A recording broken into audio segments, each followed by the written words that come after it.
Hola clase, vamos a seguir con la explicación del tema 13. En este vídeo vamos a explicar el papel de la Asia más democrática y el crecimiento, el cambio y el crecimiento de Japón. Y bueno, ¿qué es qué es a lo que nos estamos enfrentando ahora, desde el 45 en Japón? Bueno, un cambio radical, ya que Japón, que había vencido a Rusia y se había planteado como una nueva potencia emergente, el único país de Asia además que había conseguido desmarcarse del dominio europeo o americano, en este momento Japón ha sido ocupado por Estados Unidos, lo va a utilizar en la guerra de Corea, pero también le va a cambiar obviamente el modelo que había seguido político. En este caso se va a transformar en una monarquía parlamentaria con una constitución muy semejante o siguiendo el modelo británico. Los grandes zaibatsus o grandes conglomerados económicos japoneses, los oligopolios japoneses se van a desarticular, obviamente, y el ejército se va a suprimir. ¿De acuerdo? En la entrada con la guerra de Corea, Japón da el gran salto a la órbita occidental, es cuando el primer ministro japonés del momento se da cuenta de que se ha salvado la economía japonesa, ya que, pues bueno, en el 51 se pone fin a la ocupación, ¿de acuerdo? Pero, obviamente, debido al aumento de la demanda por la guerra de Corea, la economía japonesa va a introducir la fabricación en cadena, ¿de acuerdo? Y va a empezar a desarrollar el sector siderúrgico, el energético, el textil, el químico, y además va a ser ayudado por los Estados Unidos, ¿de acuerdo? Al principio, obviamente, los bajos salarios va a permitir grandes beneficios a las empresas y entonces se van a empezar a renovar las infraestructuras del país y a modernizarse. Con lo cual, en 15 años había recuperado los niveles que tenía en 1940. Entre el 55 y el 73 se va a producir el famoso milagro japonés, ¿de acuerdo? Ya que es una economía que va a producir muchísimo y va a ser la tercera potencia económica, debido primero a su gran productividad, además productos de alta calidad, que eso es lo que va a destacar. Después la estructura empresarial muy flexible, ¿vale?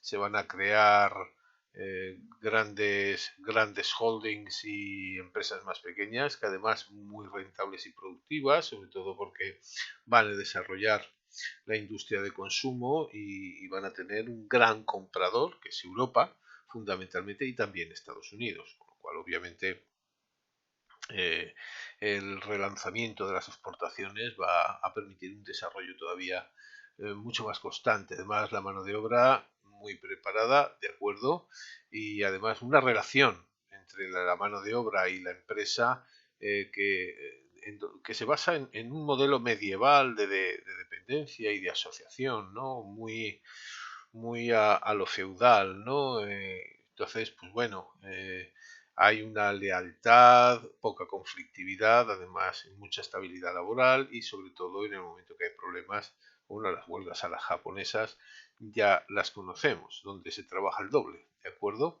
Y además van a hacerlo siguiendo o continuando con la investigación y con el desarrollo, ¿de acuerdo? Y cooperando con el Estado, lo que permite además, bueno, que se favorezca el ahorro y la inversión, ya que esos capitales se van a desviar precisamente para, para fundamentar el crecimiento de esas empresas. ¿De acuerdo? A partir del 73, un país tan dependiente energéticamente como es Japón, obviamente, pues obviamente va a tener problemas, obviamente, ya lo vimos con la falta de petróleo, ¿de acuerdo? Y se fue especializando en consumo de alta tecnología, de informática, robótica, electrónica, en el que sigue, ¿de acuerdo? Se ha orientado sobre todo a la venta al exterior, ¿de acuerdo? y obviamente pues ha consolidado una economía de un país muy desarrollado. ¿De acuerdo? Han conquistado el mercado mundial, la balanza comercial es muy favorable y la calidad y los precios obviamente van en conjunto, aunque le están surgiendo competidores dentro del marco asiático, como es pues bueno, Corea y los 7 dragones, que son las 7 economías que también han copiado el modelo japonés, ya que bueno, pues ha sido la clave del éxito, ¿no? Eh, Han invertido o han participado en empresas extranjeras principalmente para consolidar su posición en el mundo. Obviamente han invertido en Estados Unidos, ¿vale? Y también en países europeos, ¿de acuerdo? Eh, bueno, en los 80 van hacia los dragones asiáticos que acabamos de comentar, ¿vale? Y que vamos a ver un poquito más adelante y que y además van a participar en países fuera de, digamos, de este primer mundo, ¿vale? Implantando plantas de producción, eh, como por ejemplo países como Brasil, ¿de acuerdo? Países eh, que son probables potencias en un futuro, ¿no? Países que tienen unas posibilidades de crecimiento excepcionales. Obviamente el mercado interno ha crecido, ¿de acuerdo? Y el poder adquisitivo de los japoneses también, mejorado mucho. Y en los 90 bajaron las exportaciones, ya lo hemos comentado, principalmente, bueno, por un lado por el proteccionismo estadounidense, ¿de acuerdo? Y la recesión europea. Hasta el 96, el consumo interno que también va a caer, obviamente la capacidad productiva y la crisis de las empresas y por último la crisis financiera que va a llevar a la quiebra de bancos, ¿vale?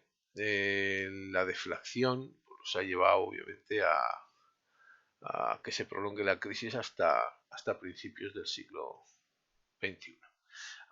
Y ahora, ¿quiénes son en parte causantes de todo eso? Pues la competencia asiática, que es muy potente, de acuerdo, ya que van a seguir ese modelo de exportación de bienes manufacturados hacia los países capitalistas, de acuerdo.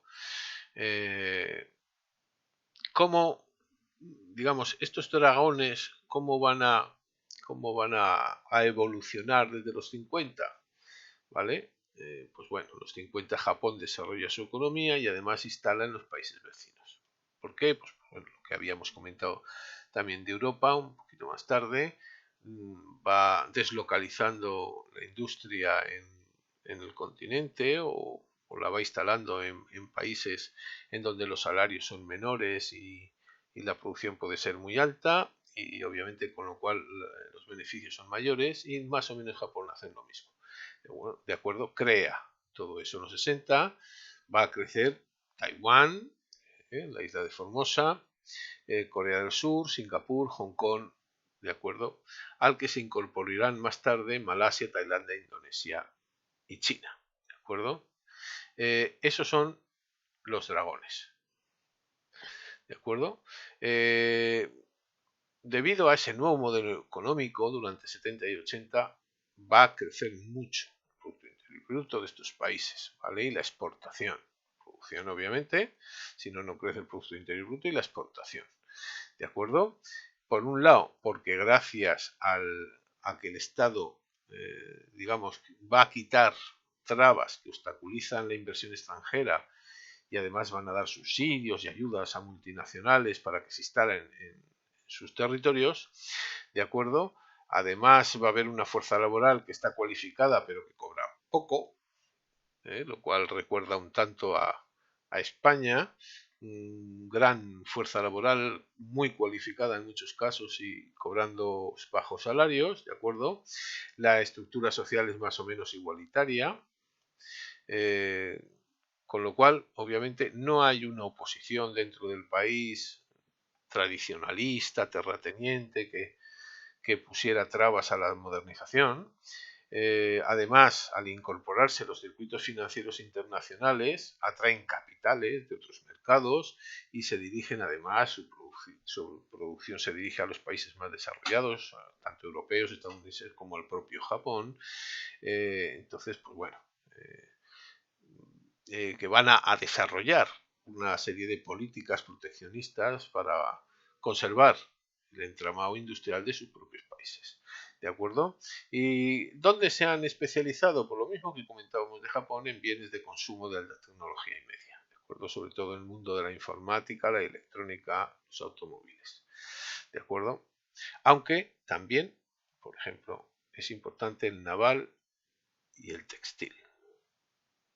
Y con esto terminamos el papel de los países asiáticos y vemos aquí al lado un poquito, aunque no lo he desarrollado en los apuntes, el papel y los problemas de América Latina, de acuerdo, que van paralelo al desarrollo de Estados Unidos durante el siglo XX y cómo desde que el 19 se empiezan a independizar esos países, eh, va a tener problemas para salir del subdesarrollo económico, ya que se va a integrar regularmente en, en ese nuevo modelo económico, ¿de acuerdo? Además, las instituciones democráticas no van a ser precisamente las más destacadas que se van a encontrar en esos países. Destaca, por ejemplo, la República de Chile, pero en muchas otras, por un lado, van a permanecer ciertas oligarquías y- o movimientos muy revolucionarios, con lo cual siempre se va a generar cierta inestabilidad. ¿De acuerdo? ¿De acuerdo? Bueno, va a haber siempre además un proteccionismo estatal con aranceles y subvenciones para proteger su propia producción y después obviamente eh, lo que va a generar es que la producción sea poco competitiva y que crezca el déficit público, con lo cual va a haber siempre desajustes económicos y por lo tanto problemas para tener el país estabilizado, los países estabilizados, ¿de acuerdo? Después, obviamente, las diferencias sociales van a ser muy marcadas y la oligarquía latifundista e industrial que domina los países nunca se apea de ese puesto, con lo cual, obviamente, eh, ¿qué provoca? Pues movimientos revolucionarios, dictaduras y bueno, movimientos populistas y reformistas del tipo peronista, el justicialismo argentino, que también atrae a ideas de corte fascista o fascistoide, ¿de acuerdo? Donde, bueno, pues se van a extender sobre todo por el cono sur, ¿de acuerdo? ¿Qué problemas? Pues a partir del 73, obviamente sus economías con la crisis del petróleo van a producir una inflación muy alta, con una deuda externa enorme, que además va creciendo por momentos, no se va a pagar suficientemente los préstamos, con lo cual las demoras van a agravar la situación y obviamente quien más lo va a padecer es la población de fondo, que es la que se va a encontrar cada vez con menos posibilidades. ¿De acuerdo? Esa inestabilidad económica va a generar una inestabilidad política y sobre todo van a destacar el avance de los partidos políticos de izquierdas. ¿De acuerdo? Eh, Muy apoyado, obviamente, y sobre todo a partir de los 70 con el crecimiento y el prestigio de la Unión Soviética, va a intentar influir en todos esos países. ¿Qué nos encontramos? Pues bueno, con la defensa por parte de Estados Unidos y el intervencionismo por parte de Estados Unidos a través de la CIA, de todos aquellos países en los que se corría el riesgo de que la influencia de Estados Unidos fuera, fuera, eh, fuera menguando de alguna manera. Entonces, pues bueno, van a apoyar a dictaduras como la de Chile de Pinochet, de acuerdo, en Argentina, con el general Videla, o la de Uruguay, la de Paraguay, y a su vez, obviamente, como comentábamos, se van a desarrollar movimientos revolucionarios como los de Sendero Luminoso en Perú, las FARC en Colombia, el Frente Sandinista en Nicaragua, hasta que, bueno, más o menos se van a llegar a acuerdos de paz, ¿de acuerdo? Para frenar en la medida de lo posible esas situaciones de guerra o subguerra permanente que impedía el crecimiento económico y la estabilización de estos países.